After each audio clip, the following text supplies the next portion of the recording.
Welcome back to Analytical Media. We are a consortium, a group of therapists, college professors, and well-published, peer-reviewed authors. Today's question: why is losing a pet so hard? Well, first of all, we must point out that it's not hard for everyone, but it is very hard for some people.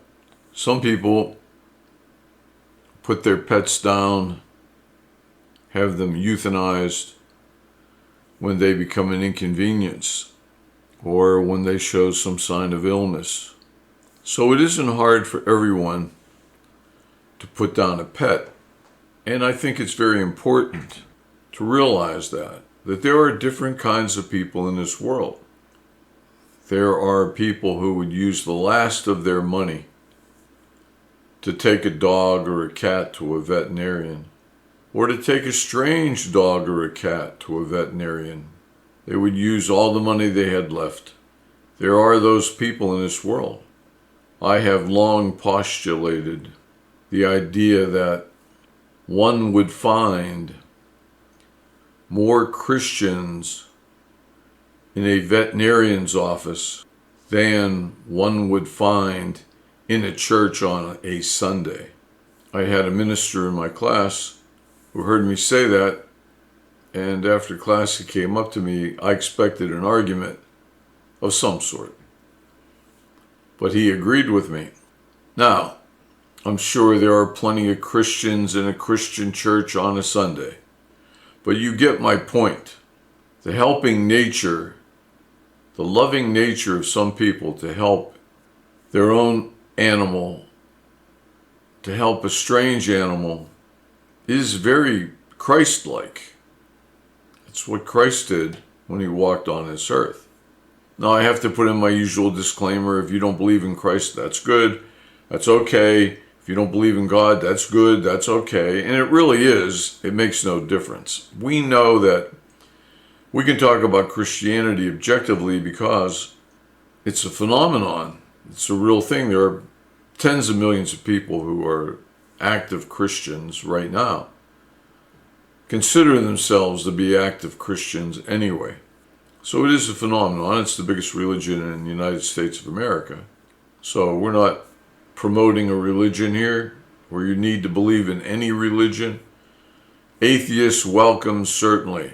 But the point is, the concept of Christ, the loving nature of Christ, his desire to help people, this quality, whether Christ is real or a fictional character, this quality you can see in people who love animals, who want to relieve the suffering of any animal, even taking the neighbor's dog to the vet because the neighbor won't do it. For those people, losing a pet is very hard. Seeing any animal suffer is very hard.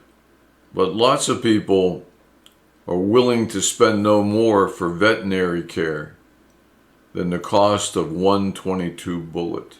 That's it. So there are people who don't care about animals, and they could lose their pet with no problem at all, never think twice about it, or take their pet to a vet to have it put to sleep because they're moving and it's too much of an inconvenience to move the cat or the dog. So realize that it's not hard for everyone to lose a pet. But you're asking, why is it hard for some people to lose a pet? And the answer is because they're different people. They're different kinds of people. These are people who love more than other people. Now, we've talked about Abraham Maslow in other videos and the importance of the love and belonging stage in the hierarchy of needs. So what I'm saying to you is, love is a concept that belongs to psychology. It is not from a different field. Love is talked about in every religious book.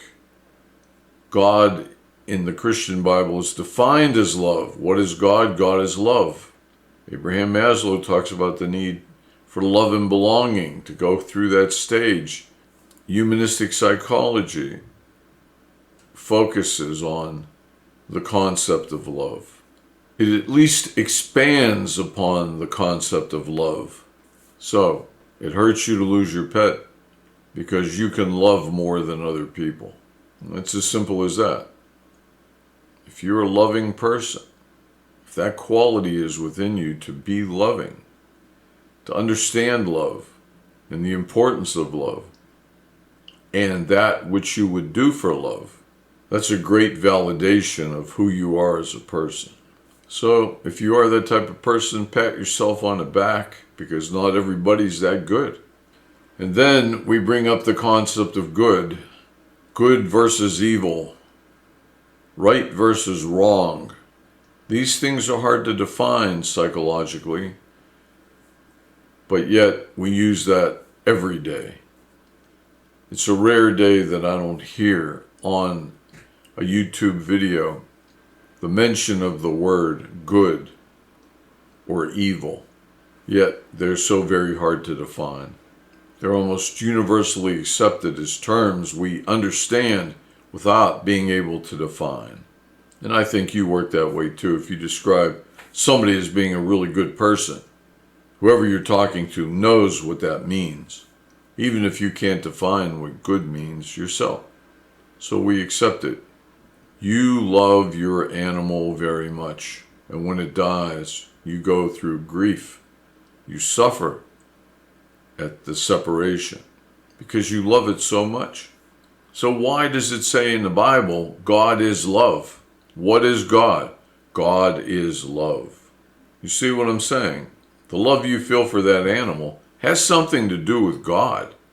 It's something special about love.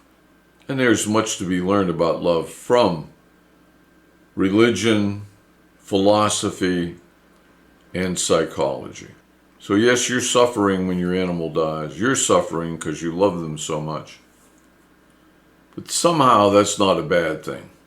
I've said this to people in various ways, in various times.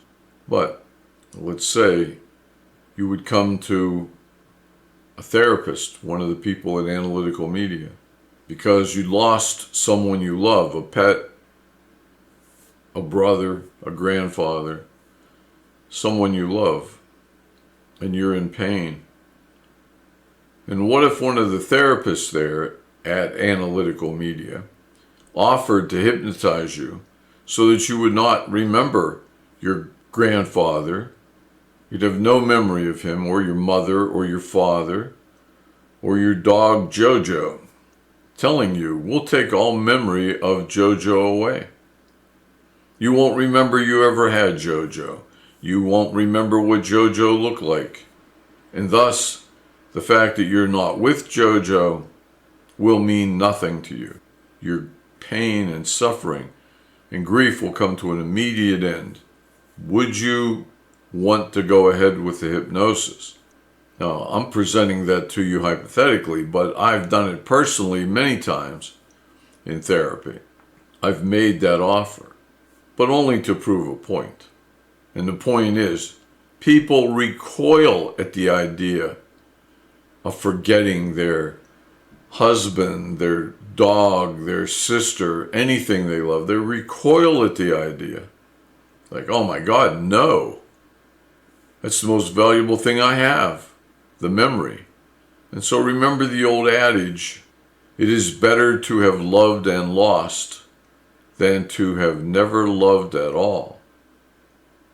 So you lost the love, but it's better, even though you're suffering because you lost something you love, it's better than never having loved. So much came from love.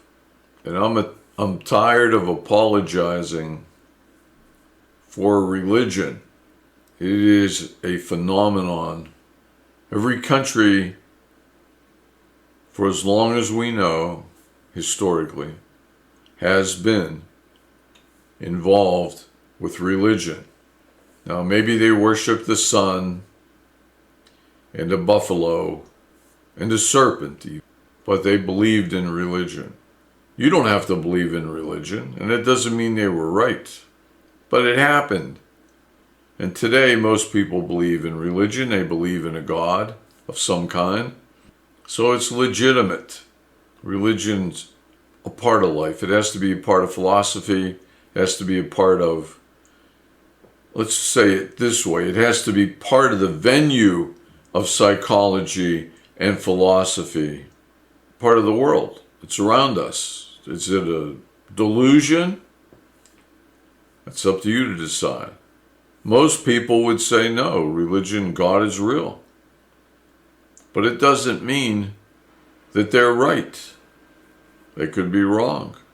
There was a time when most of the people in the world believed that the earth was flat, and if you sailed out too far, you'd fall off the edge of the earth. So using everything around us, things we recognize to be real, like trees and religion, we know it's real. We don't know if the religious beliefs are true or correct, but we know that people are involved in religion. That we know. There's churches everywhere, temples and mosques everywhere. So we have to explain it.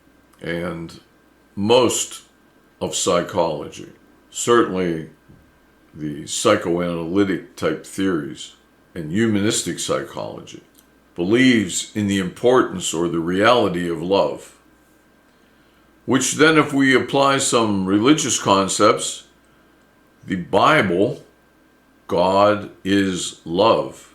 So when you love your pet so much and do so much for your pet, are you really honoring God? Are you really doing something for God? I remember a quote from the Bible. It says, "As you do to the least of my creatures, you do unto me." I believe that's a Christian quote from the New Testament. So it's tied together. Anyway, that's as deep a look as we're going to go into today. If you're really sad when your animal passes on, if you're really hurt, if you think about your dog all the time, your cat, whatever, then as I said earlier, pat yourself on the back, because I personally consider you to be a good person, a better human being. This is Analytical Media. This is what we do. Please subscribe, and we will post again, and hopefully you will be notified that we've posted. You can listen to it because you've subscribed. You're a subscriber, you get notified. Okay, good luck. I hope you have a good day. We will see you later.